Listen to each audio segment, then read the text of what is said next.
So what's up mga kapadyak? So ngayon is isi-service natin itong hub na pine wood. So stock po ito, cassette type na ball bearing pa lang po siya.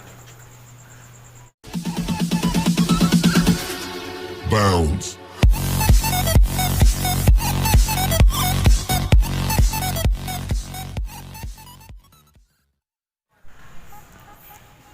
So mga kapadyak, so kakalasin na natin itong kanyang cup. So dahil wala tayong proper tools o special tools, so pukpukin lang natin. So kailangan lang ng flat screw tsaka martilyo. Then sa pagbaklas niyan mga kapadyak, so ikot natin yan pa clockwise. Yan, clockwise lang po yung pag-ikot niya. Yan po yung pagkalas. Then mga kapadyak, sa mga bagong mga nakapanood sa mga video ko, so subscribe nyo po yung channel ko. And thank you.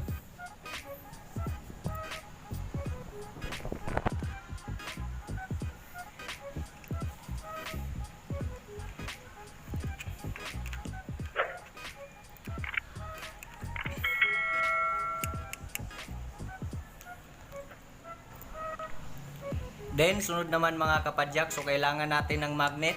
So wala akong ibang magnet. So maliit yung gamit ko.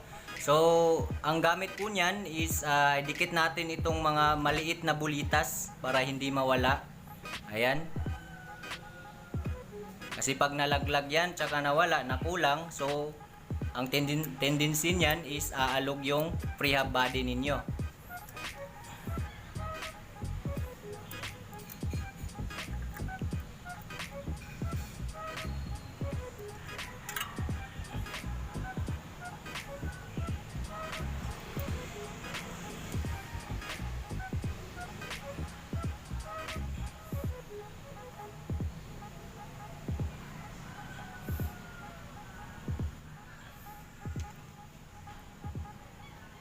So ito nga pala mga kapadyak is stock po na pine wood.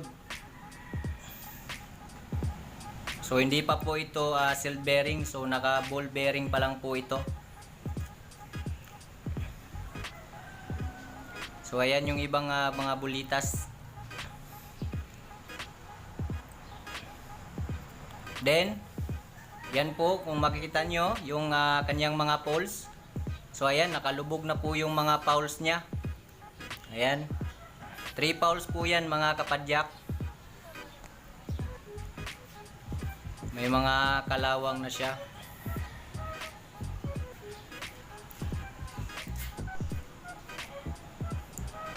So ayan mga kapadyak, yung kanyang stock na spring.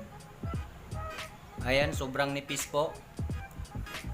So ang gagawin natin, so papalitan natin yan ng bagong spring. So ayan, yung di gaanong matigas na spring. So yung gamit ko na spring ngayon is yung sa shifter. Then itong isang spring, yan sa susi yan. So medyo matigas yan. So di natin yan gagamitin. So ito is galing to sa shifter, sa Alivio na shifter. So sira na yun, kaya kinalas ko na lang yung spring para magamit natin. So ayan, yung kabilang dulo, so i-bend lang natin yan kasi yan po yung ilalagay natin doon sa butas doon sa may hub niya. So yan po yung kakapit doon para hindi siya matanggal.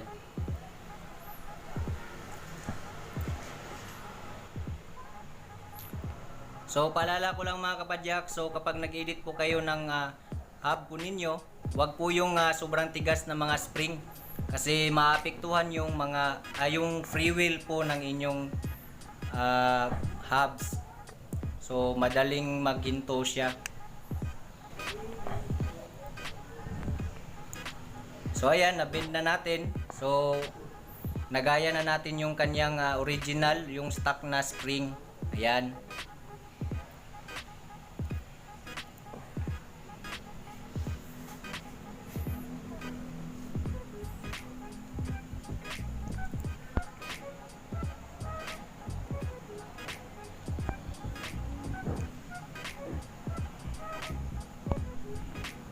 So ayan mga kapadyak, nalagay ko na. So ayan, nakatayo na po yung mga fouls niya. Then next, lagay natin yung mga bulitas. So lagyan nyo ng grasa, then idikit nyo yung mga bulitas. So ayan.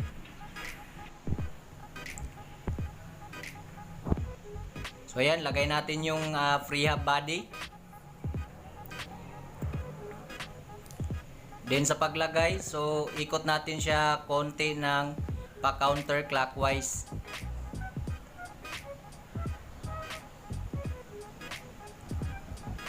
So ikutin lang konti para pumasok yung mga fouls. Then itong kanyang cup, so lagyan natin ng konting grasa.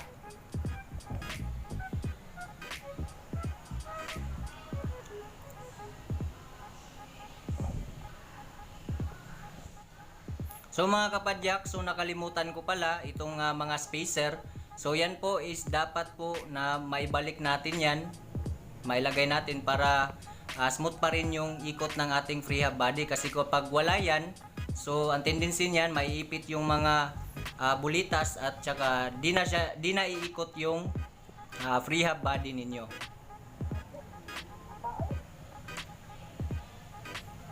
So ayan, hirap siyang ipasok. So dapat nauna yung spacer, kasunod na yung mga bulitas.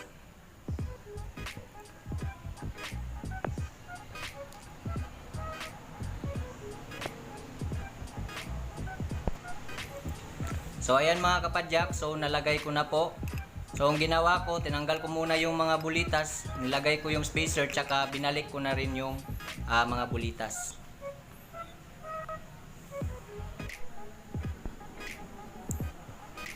Then lagay na natin itong kanyang cup. Ayan.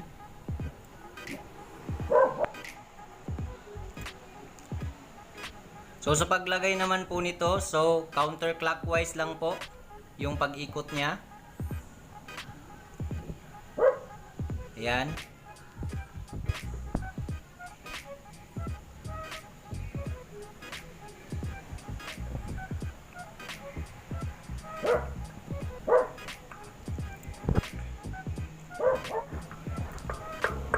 Then hihigpitan natin. So pupukin lang natin pa counterclockwise. So mga kapadyak, ingatan po natin yung cup natin na hindi mabungi. Kasi kapag once nabungi po yan, so tendency niyan, sasabit yung mga bulitas, tsaka di na siya iikot ng smooth.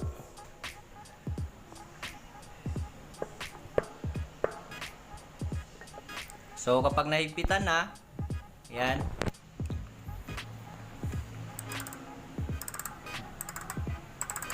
Sample po yan mga kapadyak.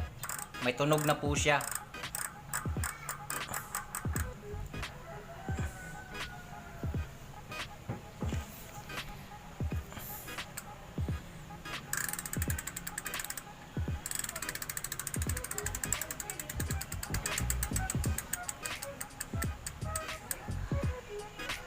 So ayan mga kapadyak, di ko na po pinakita yung paglagay ko ng mga bulitas dun sa mismong hub. Ayan, naripak na natin yan.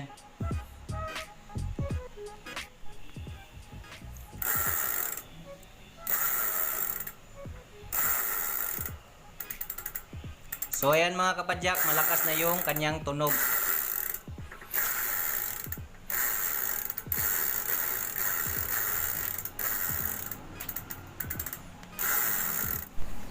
Din dito mga kapadyak, papakita ko na yung kanyang free wheel is hindi po siya apektado. So ayan, matagal pa rin po siyang huminto.